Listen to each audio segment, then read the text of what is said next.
नमस्कार दोस्तों, कैसे हैं आप सब। स्वागत है आप सभी का आपके अपने YouTube चैनल पर। दोस्तों, आज की इस वीडियो में मैं एक ऐसे वनस्पति के बारे में बताऊंगी जिसके फ़ायदों से आप सभी अनजान हैं। तो पूरी जानकारी के लिए वीडियो को अंत तक बिना स्किप किए ज़रूर देखना। दोस्तों, भारतीय ऋषि मुनियों ने आज से हज़ारों वर्ष पहले मानव के अच्छे जीवन के लिए वृक्षों एवं पौधों की खोज की और उनमें किसी न किसी देवताओं का स्वरूप मानते हुए उनका नामांकन कर दिया। उन्होंने यज्ञ कर्म के लिए प्रयोग होने वाले पेड़ को यज्ञीन वृक्ष का नाम दिया। रोग एवं स्वास्थ्य से संबंधित पेड़ पौधों को औषधि वृक्ष का नाम दिया। जिस पेड़ पौधों का उपयोग शारीरिक सुंदरता एवं सजावट के लिए किया गया उसे श्रृंगारिका वृक्ष का नाम दिया गया, तथा जिन पौधों एवं पेड़ के फलों का प्रयोग आहार के लिए किया गया उसे भोजन योग्य पेड़ पौधों का नाम दिया गया। पेड़ पौधों से प्राप्त होने वाली जड़ी बूटियों के माध्यम से न केवल हनुमान ने भगवान लक्ष्मण की जान बचाई, बल्कि आज की तारीख में भी चिकित्सकों द्वारा मानव रोगा उपचार हेतु अमल में लाया जाता है।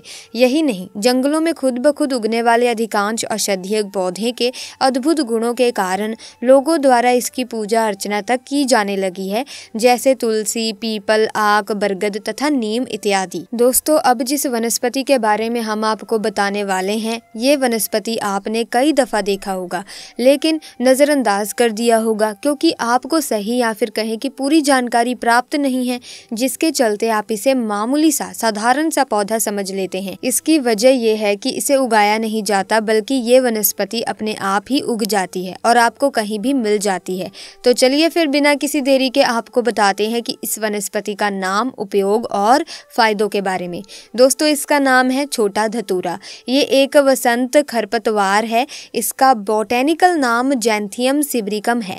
दोस्तों, ये पौधा डेजी परिवार से ताल्लुक रखता है। ये एशिया, यूरोप और उत्तरी अमेरिका के कुछ हिस्सों में पाया जाता है। ये पौधा जानवरों और मनुष्यों के लिए जहरीला हो सकता है।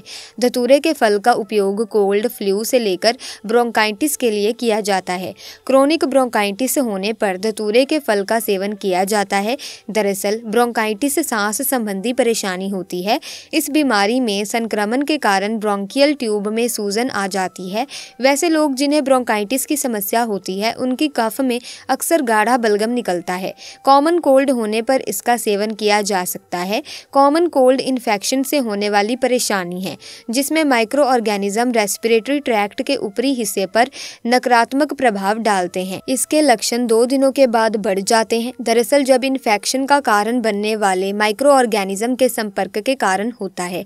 दोस्तों, कब्ज की परेशानी होने पर इसका सेवन जरूर किया जा सकता है, लेकिन अगर घरेलू उपाय करने के बावजूद भी कब्ज की समस्या ठीक ना हो, अन्य बीमारी का खतरा फिर शुरू हो जाता है। इसीलिए कब्ज की परेशानी अगर कुछ दिनों में ठीक ना हो तो डॉक्टर से ज़रूर संपर्क करें। डायबिटीज़ की समस्या होने पर प्राय लोग खाने पीने की चीज़ों को लेकर ज़्यादा असमंजस की स्थिति में रहते हैं, लेकिन छोटा धतूरे का सेवन शुगर लेवल को कंट्रोल रखने के लिए किया जा सकता है। ब्लड शुगर लेवल कंट्रोल रखना बेहद ज़रूरी है, क्योंकि इसके लेवल में ना रहने से कई बीमारियों का खतरा बढ़ सकता है। ट्यूबरक्लोसिस के पेशेंट भी इसका सेवन कर सकते हैं। दरअसल टीबी बैक्टीरियल इन्फेक्शन के कारण होता है। ये बैक्टीरिया मनुष्य के बॉडी टिश्यू पर हमला कर उन्हें नष्ट कर देता है। ये बीमारी माइक्रोबैक्टीरियम ट्यूबरक्लोसिस नाम के बैक्टीरिया की वजह से होती है, जो हवा के जरिए एक से दूसरे लोगों में फैल सकती है। ट्यूबरक्लोसिस के बैक्टीरिया उन पर तेजी से हमला करते हैं जिनका इम्यून सिस्टम कमजोर होता है।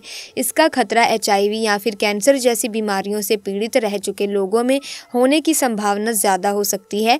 टीबी की बीमारी ज़्यादातर फेफड़ों में होती है, हालांकि ये हड्डियों, लिम्फ ग्रंथियों, आंतों, दिल, दिमाग के साथ साथ अन्य अंगों पर भी नकारात्मक प्रभाव डाल सकता है। दोस्तों, यदि आप प्रेग्नेंट हैं या फिर ब्रेस्ट फीडिंग करा रही हैं, दोनों ही स्थितियों में सिर्फ डॉक्टर की सलाह पर ही ये दवा खानी चाहिए। यदि आप अन्य दवाइयाँ ले रही हैं जिसमें डॉक्टर की लिखी हुई और गैर लिखी हुई दवाइयाँ शामिल हैं, तो सावधानी से इसका उपयोग करें।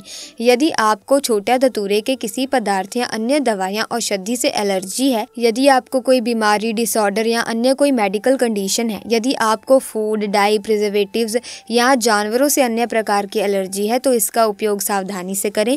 जिन लोगों में खून की कमी है वो लोग इसका सेवन अवॉइड करें। अन्य दवाइयों के मुकाबले औषधियों के संबंध में रेगुलेटरी नियम अधिक सख्त नहीं है। इनकी सुरक्षा का आंकलन करने के लिए अतिरिक्त अध्ययनों की आवश्यकता है। छोटे धतूरे धतूरे का इस्तेमाल करने से पहले इसके खतरों की तुलना इसके फायदों से जरूर करनी चाहिए। दोस्तों, इसकी अधिक जानकारी के लिए अपने हर्बलिस्ट या डॉक्टर से सलाह लें। तो किसी भी प्रकार की वनस्पति को इस्तेमाल करने से पहले डॉक्टर से सलाह जरूर ले लें, ताकि आपको बाद में कोई जाकर आगे दिक्कत ना हो।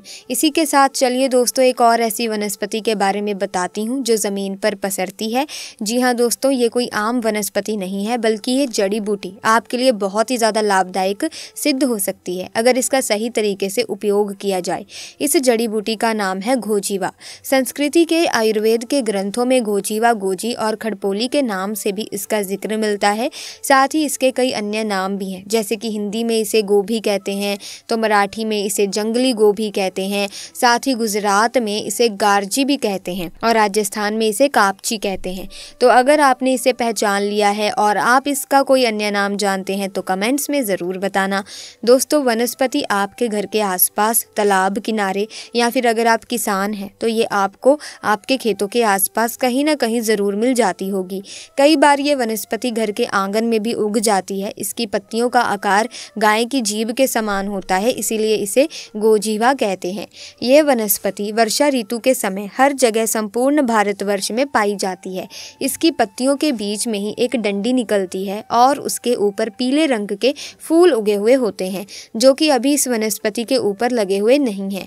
जब ये अपना आकार लेता है तो इस पर कुछ इस प्रकार के फूल निकलते हैं। दोस्तों, साथ ही साथ इसके पत्ते या शाखा को तोड़ने पर इस पर से पीले रंग का दूध निकलता है। इस जड़ी बूटी की प्रकृति ठंडी होती है और ये स्वाद में कड़वा, कसैला और तीखा होता है। नेपाल में इसकी सब्जी बनाकर खाई जाती है। इसकी सब्जी लगातार कुछ दिनों तक खाने से खून की शुद्धि होती है। भयंकर से भयंकर खून की कमी को ये पल भर में ही दूर कर देता है और चेहरे पर चमक और रौनक आ जाती है। चेहरा पहले से ज्यादा चमकदार और खिला खिला हो जाता है। दोस्तों, ये हमारे रक्त को साफ करता है, खून में ये गंदगी को फिल्टर करता है, शरीर स्वस्थ रहता है। अगर किसी को बिच्छू ने काट लिया है तो बिच्छू के जहर को उतार सकते हैं। इसके पत्तों का और जड़ का रस एक चुटकी काले नमक के साथ उस हिस्से पर लगाएं जिस हिस्से पर बिच्छू ने डंक मारा हो। इससे धीरे धीरे सब ठीक हो जाता है। अगर इसकी जड़ को शरीर के किसी भी भाग पर बांधा जाए तो बिच्छू नहीं काटता। इसकी सुगंध से बिच्छू भाग जाता है। इसके अलावा इस वनस्पति के कई अन्य आयुर्वेदिक फायदे भी हैं, जैसे कि आप इस वनस्पति की सहायता से दांत के दर्द को ठीक कर सकते हैं। यदि दांत सड़ गए हैं तो रात में सोते समय दांत में दर्द होता है, सुबह उठते समय पानी पीते हैं तब आपको झंझनाहट होती है, दांत में कीड़े लगे हैं, दांत टूटने की कगार पर आ गए हैं, मसूड़ों में से खून आता है, पायरिया जैसी समस्या हो गई है, तो इसका प्रयोग ज़रूर करें। इसकी जड़ को सुखा लें और पाउडर तैयार कर लें। उस पाउडर में 5 लौंग पीस लें, फिर ब्रश करें। आपकी तमाम दांतों की पीड़ा दूर हो जाएगी, दांत मजबूत हो जाएंगे। यदि लंबे समय से खांसी हो रही है, छाती में कफ हो गया है, तो ऐसी स्थिति में इसकी जड़ और पत्ते दोनों को पीस कर छान लें और इसके रस को एक चम्मच में ले लें। थोड़ा शहद उसमें डालें और पी जाएं। इससे खांसी में बहुत आराम मिलता है। दोस्तों, इसकी पत्तियों को पीसकर चटनी बना लें, एक लेप तैयार करें और घाव पर लगाएं। धीरे धीरे घाव सूख जाता है। यदि बुखार में इसकी जड़ का काढ़ा बनाकर पिया जाए तो बुखार जड़ से समाप्त हो जाता है और फिर काफी लंबे समय तक बुखार जल्दी नहीं आता। मैं आप लोगों को बताना चाहूंगी कि पेड़ पौधे, जड़ी बूटी बहुत ही ज्यादा पावरफुल चीज है। मेडिसिन को असर दिखाने में काफी समय लगता है, लेकिन तंत्र क्रिया वाले जो पेड़ पौधे होते हैं अपने तत्काल प्रभाव दिखाते हैं। इसके अलावा आयुर्वेद में पलाश के वृक्ष को अमृत कहा जाता है। आप इससे कई प्रकार की असाध्य बीमारी को ठीक कर सकते हैं। अब आइए इसके कुछ आयुर्वेदिक प्रयोग जानते हैं। यदि इसके पत्तों को पीस करके महिलाओं को पिला दिया जाए तो गर्भ धारण हो जाता है। जिन माताओं बहनों का गर्भ नहीं ठहरता, मासिक धर्म के बाद अगर इसके पत्ते को पीस करके पिला दिया जाए तो गर्भ ठहर जाता है। ऐसा कहा जाता है कि पलाश की कंद को किसी को 7 दिनों तक खिला दिया जाए तो जन्मों जन्मों की कमजोरी दूर हो जाएगी। अगर बुढ़ापे के कारण या फिर शरीर में बीमारी के कारण कमजोरी आ गई है और आप चाहते हैं कि आपकी कमजोरी जल्द से जल्द दूर हो जाए, आपके शरीर में ताकत भर जाए, अगर आपको थकान महसूस होती है तो इन समस्याओं से छुटकारा पाना चाहते हैं तो 7 दिनों तक पलाश की कंद को थोड़ी थोड़ी मात्रा में खाना शुरू कर दें। कैसी भी कमजोरी हो वो दूर हो जाती है। बवासीर के मरीजों के लिए ये जड़ी बूटी किसी अमृत से कम नहीं है। इसकी चटनी बनाकर देसी घी डालकर धीमी धीमी आंच पर भूनकर खाने से बवासीर नष्ट हो जाती है, ठीक हो जाती है। अब इस वीडियो में मैं आप लोगों को पलाश के वृक्ष के आयुर्वेदिक एवं धार्मिक प्रयोग बताऊंगी। दोस्तों, इस वृक्ष में साक्षात भगवान कृष्ण वास करते हैं और भगवान धन्वंतरी का वास होता है। दोस्तों, ये वृक्ष लुप्त होने की कगार पर है और ये अगर आपको कहीं भी मिल जाए तो छोड़ना मत, क्योंकि भविष्य में आपको पलाश के वृक्ष की ज़रूरत ज़रूर पड़ेगी। कहीं ना कहीं आप घूमने के लिए जाएंगे तो पलाश के वृक्ष मिलेंगे दोस्तों। और अगर आप हमारे वीडियो के माध्यम से बताए गए गुप्त प्रयोग को सीख गए तो इसके प्रयोग को भविष्य में ज़रूर आजमा कर देखेंगे तो आपको लाभ ही लाभ मिलेगा। तो चलिए सर्वप्रथम पलाश के वृक्ष के आयुर्वेदिक प्रयोग जान लेते हैं। दोस्तों, आयुर्वेद के अनुसार पलाश के बीज का पेस्ट त्वचा पर लगाने से दाद, खाज, खुजली में राहत मिलती है। गलत खान पान के कारण जब आपका रक्त दूषित हो जाए और आपकी स्किन पर मुहासे हैं, एलर्जी है, ये सब समस्या आने लगे तो खून को साफ करने के लिए पलाश की छाल बहुत ही ज़्यादा काम आती है। किस प्रकार से काम आती है? अगर आपको लगने लगे कि आपके खून में कोई समस्या आ रही है, गड़बड़ी आ रही है, तो पलाश की जो छाल है ये बहुत ही ज़्यादा काम करती है। आपको करना क्या है, 1 गिलास पानी में रात के समय में 4 ग्राम की मात्रा में पलाश की छाल लेनी है और इसे 1 गिलास पानी में डुबो देना है। सुबह इसे मसल करके कपड़ों में छान करके आपको खाली पेट में पी जाना है। कैसी भी आपको खून में खराबी हो, आपके खून की खराबी को तत्काल दूर करेंगे। केवल 7 दिनों के भीतर में आपको कैसी भी खून की खराबी हो वो सब दूर हो जाएगी। दोस्तों, एक उपाय और बताना चाहूँगी यहाँ पर मैं। आयुर्वेद का ये अंतिम और बहुत ही असरदार उपाय है। इसके बाद में तंत्र का प्रयोग आपको बताऊंगी। दोस्तों, जैसे कि बवासीर है तो इसके चलते लोग अपने बहुत सारे पैसे आज के समय में हमने देखा है कि बर्बाद कर चुके हैं, बर्बाद कर ही देते हैं। अंदरूनी हिस्से का जो बवासीर होता है, अगर आप चाहते हैं कि बवासीर से आपको छुटकारा मिले तो जो पलाश के फूल हैं, पलाश के कम से कम 20 फूल को 1 गिलास पानी में उबाल करके सुबह शाम खाली पेट पीना शुरू कर दें। 3 दिनों तक, 3 दिनों में लाभ नहीं मिलेगा तो ये उपाय मत करना। इससे जो खूनी बवासीर है वो दूर हो जाती है और मस्से वाले जो बवासीर होते हैं उससे छुटकारा पाने के लिए ये काम आप ज़रूर करें। पलाश के फूल का पाउडर बना लें और इसमें 2 से 3 कपूर को पीस करके थोड़ा सा पानी मिला करके पेस्ट बना लें और जो पाइल्स के मस्से होते हैं वहाँ पर लगाना शुरू कर दें। इससे जो मस्से होते हैं वो झड़ जाते हैं। पलाश के पेड़ को बहुत ही शुभ माना जाता है। कहा जाता है कि सफ़ेद पलाश के फूल माँ लक्ष्मी को चढ़ाने से माँ लक्ष्मी प्रसन्न होती हैं। तो आइए जानते हैं पलाश फूल के कुछ उपाय जो धन और स्वास्थ्य संबंधी परेशानियों को दूर करेंगे। पेड़ पौधे में देवी देवताओं का वास होता है। साथ ही पेड़ पौधे ऐसे भी होते हैं जिन्हें घर में लगाने से सकारात्मकता का वास होता है। साथ ही कई पेड़ पौधे जीवन में आ रही समस्याओं को कम करते हैं। आज हम आपको ऐसे ही चमत्कारी फूल के बारे में बताने वाले हैं जिसे अपने घर पर लगाने से आपके घर में माँ लक्ष्मी का वास होता है और ब्रह्मा विष्णु महेश की कृपा बनी रहती है। तो प्रिय दर्शकों, ये कोई अन्य पौधा या फिर कोई अन्य पेड़ नहीं है बल्कि ये पलाश का वृक्ष है। इसके फूल अपने घर में रखने से माँ लक्ष्मी प्रसन्न होती हैं। आइए जानते हैं पलाश के उपाय। नंबर 1, पलाश के फूल के उपाय। कहा जाता है कि पलाश के फूल को घर में लगाने से धन में वृद्धि होती है। साथ ही परिवार के सदस्यों में प्रेम और खुशहाली बनी रहती है। आपको सलाह है कि शुक्रवार के दिन पलाश को नुकसान ना पहुंचाएं। इसके अलावा इस दिन माँ लक्ष्मी को सफ़ेद पलाश का फूल अर्पित करें। ऐसा करने से घर में सुख शांति बनी रहती है। नंबर 2, पलाश के साथ रख दें हल्दी की गांठ। यदि आप पलाश के फूल के साथ अपनी तिजोरी में एक हल्दी की गांठ रख देते हैं तो आप पर माँ लक्ष्मी की कृपा बनी रहेगी।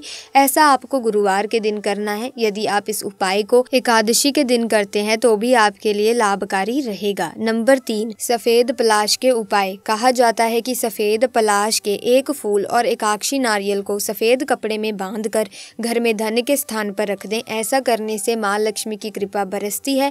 अगर आर्थिक तंगी से जूझ रहे हैं तो भी आप ये उपाय कर सकते हैं। आपके लिए बहुत ही कारगर साबित रहेगा। देखिए दर्शकों, अब मैं आप सभी लोगों को बताना चाहूँगी एक पौधे की जड़ के बारे में। ये कोई साधारण पौधा नहीं है। इस पौधे के चमत्कार जानोगे तो कल से आप इसकी जड़ का सेवन करना शुरू कर दोगे। बिल्कुल यकीन के साथ ये मैं कह सकती हूँ, कल से ये पौधा आपके लिए फिर साधारण पौधा नहीं रहेगा। इस पेड़ पौधे के चमत्कार जानोगे तो कल से आप जो मल्टीविटामिन की दवा खाते हैं या फिर अपने शरीर को हुष्ट पुष्ट रखने वाली जो भी अंग्रेजी दवा खा रहे हैं, कल से आप उनका परित्याग करने वाले हैं। इसकी जड़ का पाउडर बना लीजिए और इसकी जड़ के पाउडर का अगर 1 वर्ष तक सेवन करेंगे तो शरीर में 1 हाथी का बल आएगा। अगर आप 2 वर्ष तक सेवन करेंगे तो 10 हाथी का बल आ जाएगा। 3 वर्ष तक अगर सेवन करेंगे तो 100 हाथी का बल, 4 वर्ष तक सेवन करेंगे तो 1000 हाथी का बल, और अगर 5 वर्ष तक सेवन करेंगे तो पूरे 10,000 हाथी का बल आता है। मैं आप लोगों को बताऊंगी कि किस प्रकार से बल आएगा, कैसा बल आएगा, लेकिन सच्चे हृदय से कमेंट बॉक्स में जय श्री हरि विष्णु लिखें, क्योंकि विष्णु जी को आयुर्वेद का राजा कहा जाता है। जितने भी पेड़ पौधों से लाभ प्राप्त होते हैं वो लाभ स्वयं विष्णु जी से ही प्राप्त होते हैं। तो इसी प्रकार प्रिय दर्शकों, आपको इस पौधे का नाम बता देती हूँ। इस पौधे का नाम है अतिबला।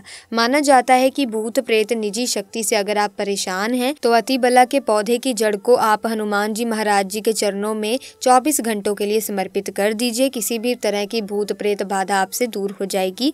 इसके बाद इसे लाल कपड़े में बांध करके हनुमान जी महाराज का ध्यान करते हुए इसे अपनी दाहिनी भुजा में बांध लीजिए। पुरुष है तो दाहिनी भुजा में ही बांधेंगे, बिल्कुल ही भूत प्रेत की जो शक्ति है वो आपसे दूर हो जाएगी। अगर चांदी के तावीज में इसकी जड़ को धारण करेंगे तो लोग आपसे सर झुका लेंगे, आपसे डरेंगे, अर्थात आपसे कोई भी मुकाबला करने में बिल्कुल भी सक्षम नहीं होगा। तो प्रिय दर्शकों, आज की वीडियो में बस इतना ही। आप इनमें से किसी भी पौधे का इस्तेमाल, किसी भी वनस्पति का इस्तेमाल अपने मनोवांछित इच्छा के लिए कर सकते हैं, रोगों से मुक्ति के लिए कर सकते हैं, एक स्वस्थ और खुशहाल जीवन के लिए कर सकते हैं। तो वीडियो अच्छी लगी तो लाइक करें, शेयर करें, चैनल को सब्सक्राइब करें, बेल आइकन को प्रेस करें ताकि नए वीडियोस की अपडेट आपको मिलती रहे। आपका बहुत बहुत धन्यवाद।